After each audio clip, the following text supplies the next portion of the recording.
কি একা নাকি? তোকে বলবো একা নাকি? আহা, রাগ করে কেন? দেখো না, তোমাদের আর আমার মধ্যে একদম ম্যাচিং ম্যাচিং ব্যাপার আছে তো। কিসের মেশিন? ফালতু পোলাপান। আহা, এত রাগ করে কেন? চলো আজকে হয়ে যাক ফাঁকা বাড়ি, একটা লেজারিং। শয়তানের বাচ্চা কোথাকার, একটা থাপ্পড় দিব। ও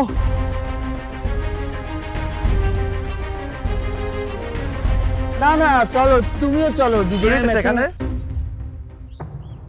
স্যার, এই বকাটিগুলো আমাদের ডিস্টার্ব করতেছে। কান ধরো, তোমরা তিনজন কান ধরো। মেয়েদেরকে ইফটিজিং, মেয়েদেরকে অসম্মান, মেয়েদেরকে সম্মান করা শিখো, তাহলে পুরুষ হিসাবে তোমাদের ব্যক্তিত্বের বহিঃপ্রকাশ ঘটবে।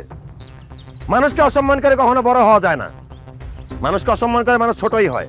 অন্যকে অসম্মান করে কেউ বড় হতে পারেও নি আর পারবেও না। মেয়েদেরকে সম্মান করা পুরুষ মানুষের দায়িত্বই না, মানবিকতাও।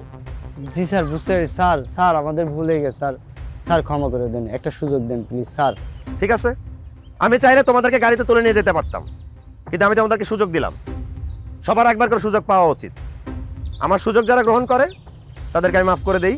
আমি আমার এই এলাকায় কোনো কিশোর গ্যাং, মাদকসেবী বা ইফটিজার দেখতে চাই না। তাদের বিরুদ্ধে জিরো টলারেন্স। আরেকটা কথা মনে রাখো, তোমরাও কখনো না কখনো মেয়ে সন্তানের বাবা হতেও পারো।